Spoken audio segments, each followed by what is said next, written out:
A carta chegou numa terça-feira sem nuvens. Clara estava no quintal quando ouviu o portão ranger. Não era o carteiro. Ela reconheceria o barulho das mochilas e o assovio frouxo que ele trazia toda manhã. Era um homem de terno escuro, cabelos cortados à navalha, que caminhou pelo caminho de pedra, como se conhecesse cada irregularidade do chão. Ele não tocou a campainha. Apenas estendeu o envelope branco com a firmeza de quem cumpre uma sentença. Para o Sr. Alfredo Monteiro, disse sem olhar para ela. Clara pegou o envelope. O homem voltou para o carro preto estacionado na esquina e foi embora sem pressa, como quem não tem necessidade de fugir. Ela esperou o carro sumir antes de abrir. Dentro havia uma única folha. Sem timbre, sem floreios. Apenas números e palavras curtas, dispostas com a frieza de um balanço contábil. Dívida, vencimento, nome. E no final, uma linha que Clara leu 3 vezes antes de acreditar. Se o Sr. Alfredo não comparecer pessoalmente ao Rancho Cedro até sexta-feira, o processo segue para a execução imediata. Todos os bens. Todos os bens. Clara dobrou o papel com cuidado, como se a delicadeza pudesse desfazer o que estava escrito. Entrou na casa. Seu pai estava sentado à mesa da cozinha com uma xícara de café fria na frente, olhando para nada, como fazia desde que a fazenda começara a afundar. Quando ela colocou a carta sobre a mesa, Alfredo não se moveu imediatamente. Leu devagar. E Clara viu pela primeira vez na vida seu pai dobrar sob o próprio peso. Os ombros caíram, as mãos tremeram levemente sobre o papel. Pai, ela disse. Não é o que você está pensando, respondeu ele, mas a voz saiu baixa demais para convencer. Quem é Heitor Barros? Alfredo fechou os olhos. A pergunta era simples. A resposta, Clara perceberia depois, carregava anos enterrados sob silêncio e culpa. Alguém que tem razões para me odiar, disse ele por fim. Clara puxou a cadeira e sentou diante do pai, não com raiva, com a serenidade de quem decide enfrentar uma tempestade em vez de fugir dela. Então me conta, disse ela. Tudo. Mas Alfredo não contou tudo. Nunca contaria tudo. Não naquele dia. E talvez exatamente por isso, quando Clara chegou ao Rancho Cedro 3 dias depois, ela entrou pela porta errada de uma história que já havia começado muito antes dela. Se você já sentiu que as escolhas dos outros moldaram o seu destino sem que você pedisse, essa história foi escrita para você. Fique até o fim, porque nada aqui é o que parece. O Rancho Cedro não era o que Clara imaginara. Ela esperava encontrar a arrogância exposta de um homem rico, móveis dourados, funcionários intimidados, aquela teatralidade de quem precisa provar poder a cada cômodo. Mas a sede era sóbria, madeira escura, janelas altas, silêncio organizado. Uma casa que não precisava gritar. Heitor Barros a recebeu de pé, diante de uma mesa comprida coberta de papéis. Não era alto de forma exagerada, mas ocupava o espaço com uma solidez que Clara notou antes mesmo de ele falar. Tinha olhos castanhos escuros que olhavam diretamente, sem ansiedade e sem crueldade aparente, o que, de certa forma, era mais assustador do que qualquer agressividade declarada. Você não precisava vir, disse ele. Era com seu pai. Meu pai não está em condições, respondeu Clara sem se desculpar. Heitor estudou-a por um momento. Depois apontou para a cadeira à sua frente.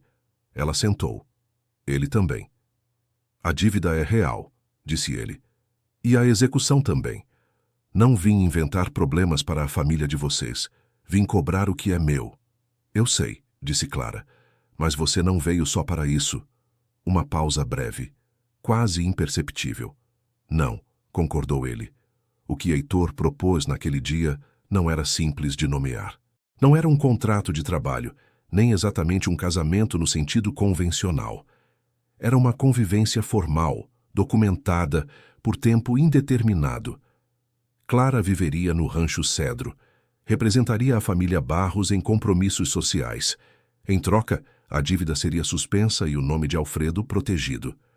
Por que eu faria isso? Perguntou Clara com calma. Porque as alternativas são piores, disse ele. E o que você ganha? Heitor olhou para a mesa por um segundo, apenas um segundo. Justiça, respondeu. Clara não entendeu a palavra naquele momento. Entenderia depois aos poucos da pior maneira possível. Ela pediu 24 horas. Ele concordou. Quando ela saiu do rancho, o sol estava baixo e o campo à volta tinha aquela cor de fim de tarde que parece uma despedida. Clara caminhou até o carro. Entrou, fechou a porta e só então permitiu que as mãos tremessem sobre o volante. Ela voltaria no dia seguinte. Ela já sabia disso. Não porque fosse fraca, mas porque amava o pai de um jeito que não cabia em nenhuma lógica fria. O quarto que lhe deram era no segundo andar, com janela voltada para o pasto. Clara chegou com uma mala média, não por resignação, mas por escolha. Trazer pouco era uma forma de lembrar a si mesma que aquilo tinha fim. Arrumou as roupas com cuidado, colocou a foto do pai na mesinha de cabeceira e ficou parada por um momento olhando para o espaço. Cama larga, paredes brancas, uma cadeira de madeira no canto, tudo limpo e tudo impessoal. Os primeiros dias foram de distância calculada. Heitor acordava antes do sol. Clara ouvia os passos dele no corredor ainda no escuro, o barulho da porta dos fundos, o motor de uma caminhonete sumindo na estrada de terra. Ele voltava no fim da tarde com poeira nas botas e uma expressão fechada que não convidava a perguntas. Jantavam no mesmo espaço, mas em silêncios que não eram hostis, eram apenas vazios. A governanta, Dona Teresa, uma mulher de 60 anos com mãos de quem trabalhou a vida toda, foi a primeira a tratar Clara com algum calor. Ele não é mau, disse ela certa manhã, sem que Clara tivesse perguntado nada, enquanto colocava café sobre a mesa. Só ficou torto por dentro depois que o irmão morreu. Clara não respondeu, mas guardou. Na primeira semana, ela mapeou os limites invisíveis da casa. Heitor não entrava no escritório depois das 20 horas. Não tolerava música alta. Havia uma fotografia emoldurada no corredor do segundo andar. 2 meninos de joelho no chão ao lado de um cachorro, que ele nunca olhava ao passar. Ela olhou várias vezes. O menino menor tinha os olhos de Heitor. Na sexta-feira da primeira semana, ela encontrou-o sentado na varanda ao entardecer com um copo d'água na mão e o olhar perdido no horizonte. Ela poderia ter passado direto. Em vez disso, sentou na cadeira ao lado, sem dizer nada. Ele não pediu que ela fosse embora. Ficaram 10 minutos assim, em silêncio, enquanto o sol desaparecia atrás das colinas e o campo ficava roxo e depois escuro. Não foi um momento de conexão. Foi apenas 2 corpos no mesmo espaço sem se agredirem. Mas era alguma coisa, e às vezes alguma coisa é o suficiente para começar. Clara foi dormir pensando no menino da fotografia. E Heitor, do lado de baixo, ficou mais tempo na varanda do que era seu costume. Foi uma panela queimada que mudou alguma coisa. Dona Teresa havia saído mais cedo para visitar a filha na cidade. Clara tentou fazer arroz, algo que fazia desde os 16 anos, e se distraiu com uma ligação do pai. Quando desligou, a fumaça já subia pela janela da cozinha. Ela estava jogando a panela na pia quando Heitor entrou.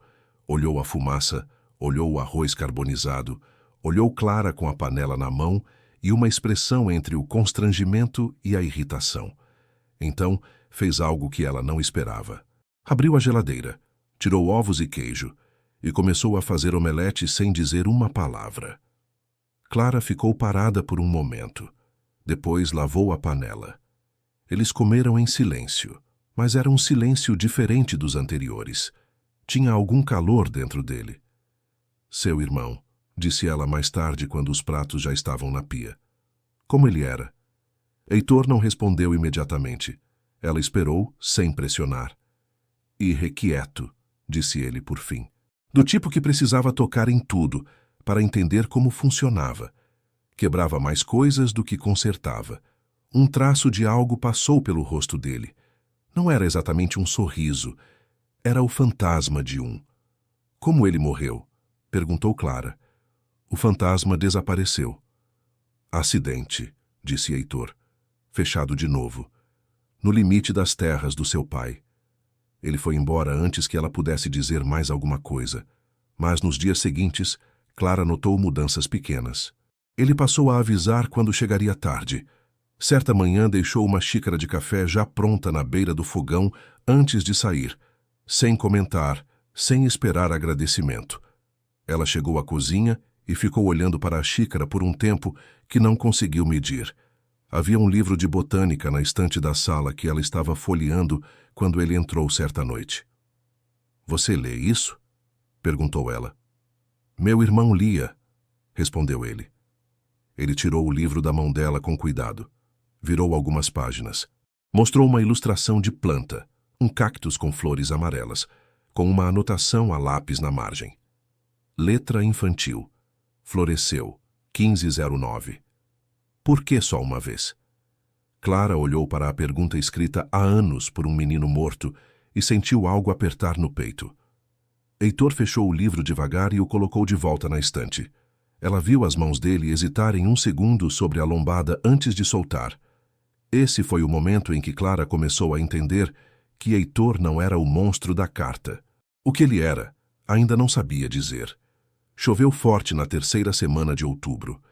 Clara acordou às 3 da manhã com o barulho da tempestade e não conseguiu dormir. Foi à cozinha, acendeu a luz baixa do fogão, aqueceu leite. Estava sentada com a caneca nas mãos quando ouviu passos na escada. Heitor, também sem sono, cabelos despenteados pela primeira vez desde que ela chegara, camisa fora da calça. Ele parou ao vê-la. Ela apontou para a leiteira ainda no fogão. Ele serviu sem pedir explicação. Sentaram à mesa. A chuva batia nas janelas com aquela violência que parece pessoal.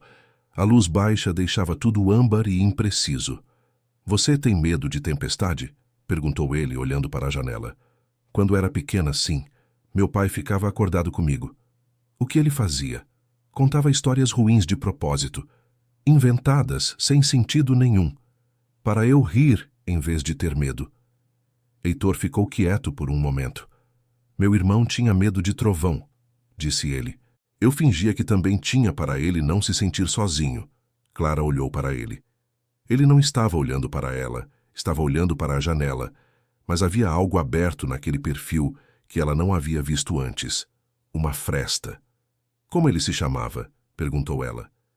"Rafael." A chuva continuou. O leite esfriou. Eles ficaram à mesa por quase 1 hora sem que nenhum dos dois percebesse o tempo passar. Ele falou de Rafael aos fragmentos. Uma lembrança aqui, um detalhe ali. E Clara ouviu sem interromper, sem tentar preencher os silêncios com consolo. Quando ele parou de falar, ela não disse: "Sinto muito, nem foi uma tragédia." Disse apenas: "Ele parecia uma pessoa que valia a pena conhecer." Heitor virou o rosto para ela então. Olhou de um jeito diferente, como se estivesse vendo alguma coisa que não esperava encontrar ali. "Era", disse ele em voz baixa.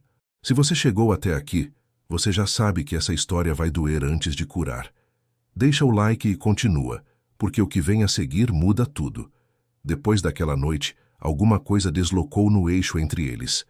Não foi uma declaração, não foi um toque, foi só o silêncio compartilhado de duas pessoas que, sem planejar, haviam baixado a guarda ao mesmo tempo e descoberto que o outro estava fazendo o mesmo. Novembro chegou com calor seco e os ipês amarelos explodindo nas beiradas do campo. Clara aprendera o ritmo do rancho sem perceber.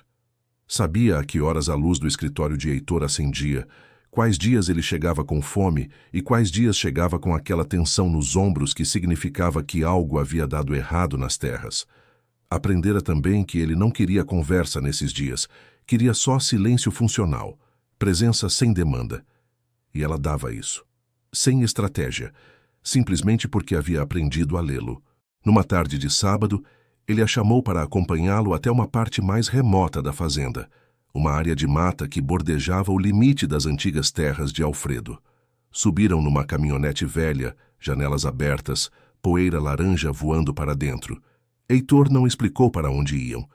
Pararam diante de uma pequena represa artificial, espelho d'água quieto entre árvores antigas. "Rafael aprendeu a nadar aqui", disse ele, saindo do carro. Clara desceu também. Ficaram na beira da água. "Você me trouxe aqui para quê?" perguntou ela sem acusação.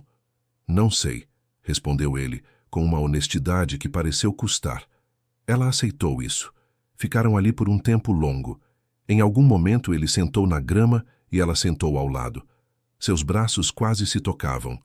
Nenhum dos dois se afastou. Naquela noite, pela primeira vez, ele bateu na porta do quarto dela, não com urgência, com aquela batida comedida de quem está fazendo algo irreversível e sabe disso. Ela abriu. Ele ficou no corredor olhando para ela, como se estivesse traduzindo alguma coisa complexa para uma língua que ainda estava aprendendo. Eu não sei bem o que está acontecendo, disse ele. Eu sei, disse ela. Está assustando você? Sim. A mim também.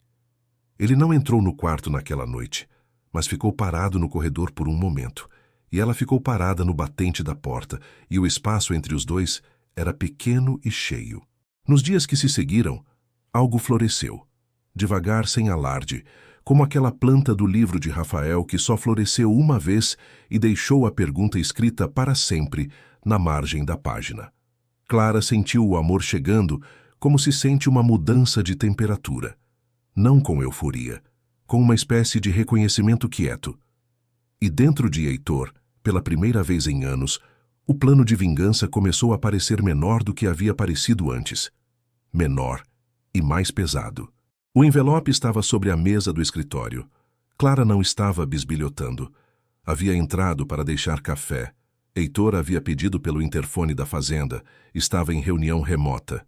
E o envelope estava aberto, com os papéis parcialmente visíveis. Não eram documentos de negócio, eram relatórios. Fotografias antigas. Um nome repetido no cabeçalho de cada página. Alfredo Monteiro. Ela deveria ter saído. Mas a primeira fotografia que viu era de um acidente de caminhonete em estrada de terra, a mesma estrada que ela havia percorrido dezenas de vezes entre o rancho e a cidade. E embaixo da foto, uma data e um nome: Rafael Barros, 23 anos. Clara ficou parada. Leu o que estava à vista sem mover os papéis, o suficiente para entender o contorno. O acidente havia acontecido na divisa das terras. Rafael voltava da cidade de madrugada quando a caminhonete saíra da pista. A investigação indicava que a sinalização havia sido removida. Uma placa de curva perigosa, que Alfredo era responsável por manter como condição de um acordo de uso da estrada. A placa não estava lá. Rafael morreu. Clara colocou o café sobre a mesa com cuidado e saiu do escritório antes que as mãos começassem a tremer de verdade. Procurou Heitor no fim da tarde, quando ele saiu da caminhonete com a expressão habitual de fim de dia. Ele a viu no alpendre, e algo em sua postura deve ter revelado o que havia acontecido, porque ele parou antes mesmo de ela falar. Você viu, disse ele. Não era pergunta. Sim. O silêncio foi diferente de todos os anteriores. Tinha peso e arestas. Você me trouxe para cá para me usar, disse ela, para magoar meu pai da forma que ele mais sentiria. Heitor não negou. Isso foi pior do que qualquer mentira.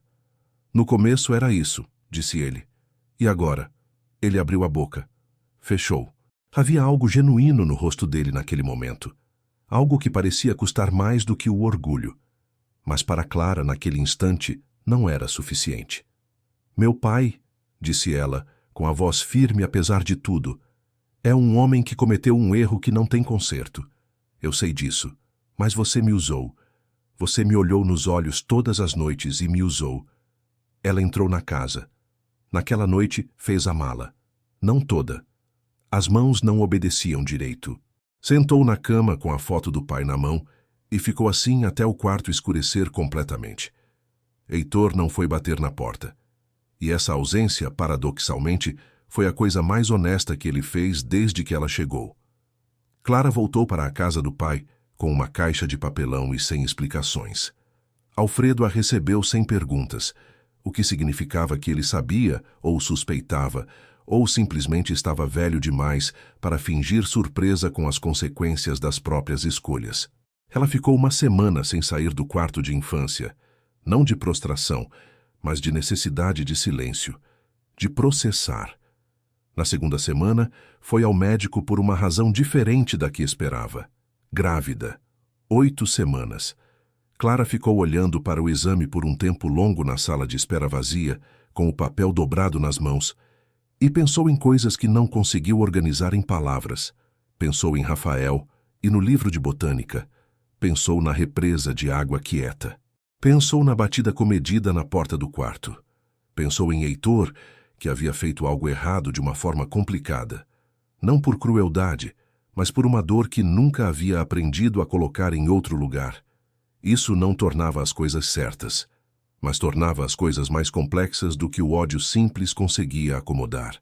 No Rancho Cedro, as semanas passavam diferente.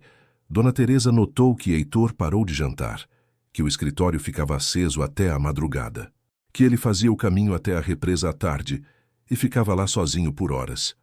Ela não disse nada. Conhecia aquele homem desde que ele tinha 12 anos e sabia que alguns processos não aceitam atalhos. Foi Heitor quem procurou Alfredo, não com documentos nem com advogados. Foi até a casa do velho numa manhã de semana, bateu na porta e quando Alfredo abriu, envelhecido, menor do que Heitor esperava, simplesmente disse: "Eu preciso entender o que aconteceu naquela noite, não para processar, para entender." Alfredo o deixou entrar. Eles ficaram horas à mesa da cozinha. Alfredo contou tudo. A placa que havia removido provisoriamente por causa de uma reforma e esquecido de repor, a ligação que recebeu na manhã seguinte, o peso que carregava desde então sem nunca ter coragem de se aproximar da família Barros. O erro não tinha intenção, mas erro sem intenção ainda é erro. Heitor ouviu em silêncio. Quando saiu, estava diferente. Não curado, mas menos partido de um jeito diferente. Como quando um osso quebrado começa a soldar. Ainda dói, mas dói de outro jeito. Ele foi até Clara naquela tarde. Ela o recebeu na porta, sem convidá-lo a entrar, com os braços cruzados e os olhos diretos. "Eu sei que não basta", disse ele. "Não basta", confirmou ela. "Eu sei." Ela estudou o rosto dele por um momento. Depois disse: "Eu estou grávida." O silêncio que se seguiu foi o mais carregado que ela havia vivido. Heitor não disse nada por um tempo.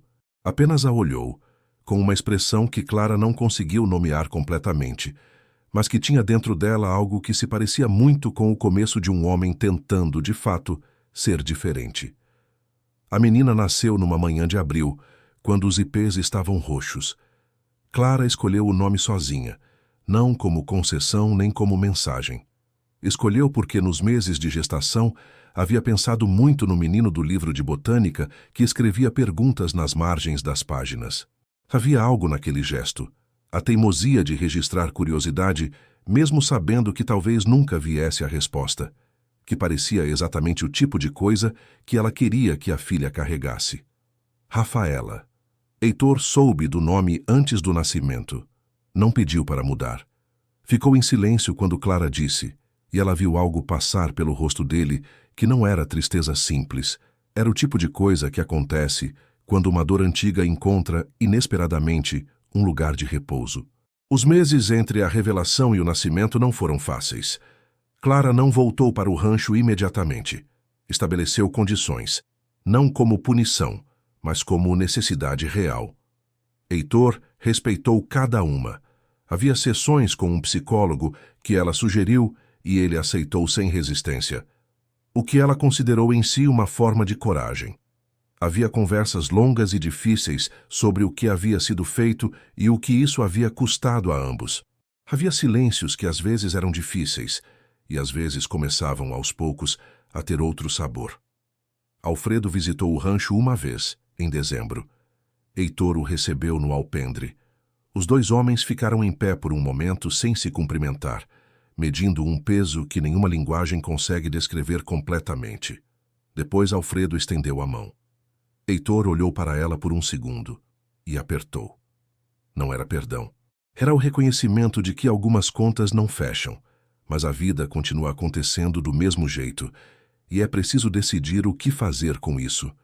Quando Rafaela nasceu, Heitor estava na sala de espera do hospital com as mãos entrelaçadas, imóvel, como alguém que está rezando sem saber que está rezando. Quando a enfermeira saiu para chamá-lo, ele levantou devagar, como se precisasse ter certeza de que as pernas sustentavam. Clara estava cansada, mas acordada quando ele entrou. Tinha a menina nos braços, pequeníssima, enrolada no cobertor verde que Alfredo havia mandado de presente. Heitor ficou parado perto da cama. Você pode chegar perto, disse Clara. Ele chegou. Olhou para a menina com uma expressão que Clara gravou para sempre, porque não havia palavras certas para o que estava no rosto dele. Havia o passado inteiro e havia, ao mesmo tempo, algo que começava agora. Oi, Rafaela, disse ele em voz baixa, como se estivesse apresentando a si mesmo. A menina abriu os olhos por um instante, daquele jeito desfocado dos recém-nascidos, e depois fechou de novo. Clara observou Heitor observar a filha. Havia muito a ser construído ainda. Não seria simples nem rápido. Ela sabia disso melhor do que ninguém, porque sabia que o amor verdadeiro não apaga o que foi, apenas decide o que faz com isso. Mas havia uma menina nos braços dela, e havia um homem ao lado aprendendo, naquele instante, que redenção não é um evento. É uma escolha que se faz de novo todo dia, em silêncio, sem plateia. Lá fora os ipês eram roxos, e a primavera, como sempre, não pedia licença para começar.